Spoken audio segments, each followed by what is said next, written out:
Wah, jadi rahmat. Doanya memang sabar menteng bantu doa pun sabar. Doa kuban kira-kira Bismillahirrahmanirrahim. Inna lillahi wa inna ilaihi raji'un. Ya Allah, ni pala yang kalau sabar, ni pala yang kabak musibah dunia. Ni pala bakal musibah. Dengan tolain ya Allah, lebih ni bak juga lah musibah. Bagaimana ni anak program sabuk minum.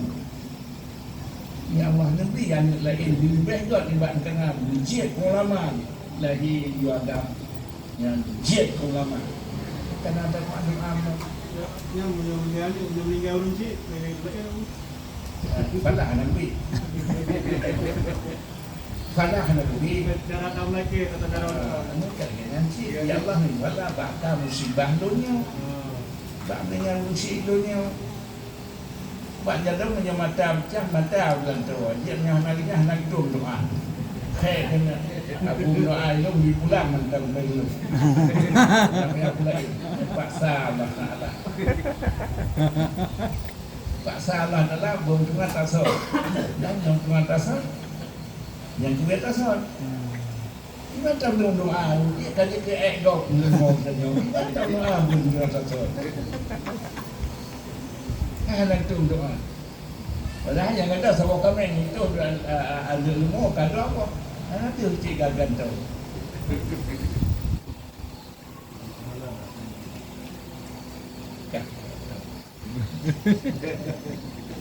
Jadi pahala banyak kamu musibah ni video. Jadi tadi baru kita doa bantah kata. Lemau kata, lemau mengata. Pasti menang. Anak tu doa, doa.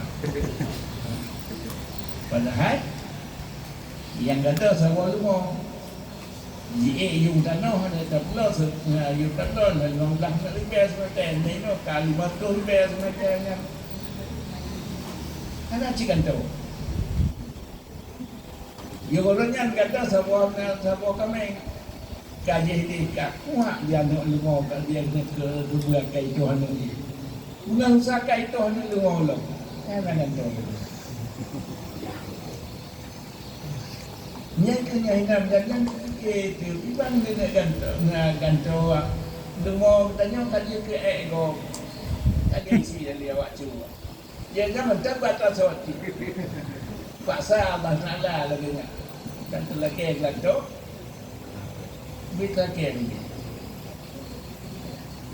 paksa abang nala si kamati bude dong betul. Hai kedengaran yang kamati Allah budi ilam